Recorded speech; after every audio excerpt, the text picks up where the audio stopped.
Hey, happy Vlogmas, everybody. It's officially Sunday, and we are almost 4 days away from Christmas.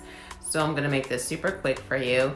Do you need money to start a business? I will say no, depending on the type of business in which you have. I started my business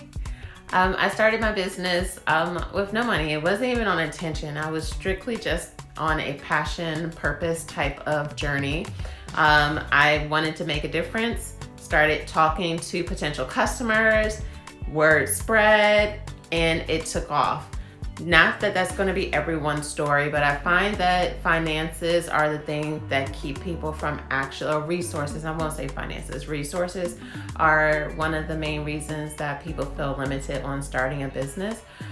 And that doesn't have to be the case. There are people that have a lot of money that are starting businesses, but still are not able to grow a successful business. So resources do not equal success, nor does it have to stop you. There are opportunities as far as crowdfunding. There are several companies I know of that do awesome programs and platforms for crowdfunding, specifically for women or people of color. If you're not aware of what crowdfunding is, please send comment below. But essentially, as you are able to raise money for your specific idea, the purpose, or even if you're looking to scale up your brand and you don't have additional resources, crowdfunding is a great resource for you. You can also do business loans if you choose to do that, but sometimes, especially when you're first starting out, that is not always the case, that type of financial resource is not there. But finances do not have to stop you. One book that really helped with changing my mind and thought process on this specific topic was by the founder of Tom's. His name is Blake Makowski. He has a book called Starting Something That Matters, and it changed my whole perspective on finances for a business. I find that the one reason why businesses aren't always able to be profitable is because when they start, they have all of this overhead. Even with my company being in business, Luxgiving, that's my company, Luxgiving, being in business for 8 years, I still never had a storefront or office space. Where the reality is because my customers would never come to an office space because I always had to go to them. So why have a space in which would essentially be additional overhead and expenses that really weren't necessary?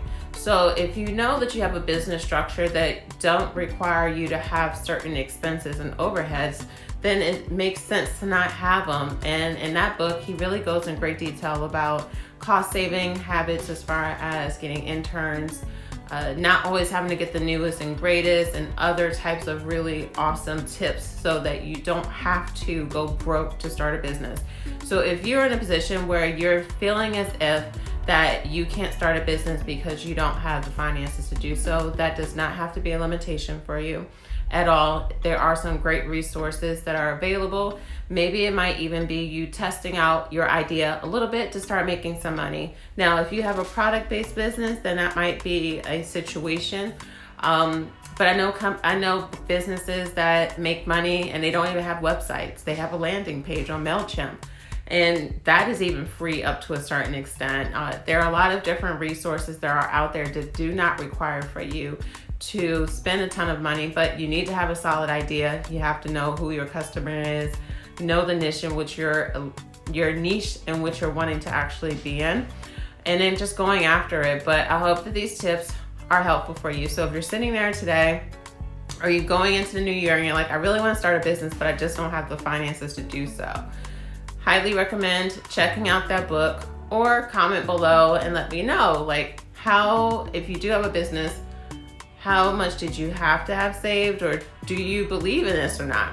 The only people that I know that really aren't able to start businesses without money are the ones that have products. But if you are not a product-based business, and even still a product-based businesses, it doesn't require a lot of money. There are platforms like Printful and Printify that you don't have to buy all of those t-shirts, all of the candles, all of that stuff. It's drop shipped. So there are some low cost options for people getting into product-based business stuff. That's not going to require you to have thousands of dollars of inventory or thousands of dollars saved up to make it happen. So I thought this would be a great conversation to have going into the end of 2020 and for people that are really wanting to start a business. All right, for today, that's it for Vlogmas. I'm happy to have the conversation, but comment below and let me know, when you started your business, did you need to have extra income? And if so, how did you go about it? Was it self-financed, or did you do crowdfunding or credit or loans or whatever? So talk to you later. Bye. Peace.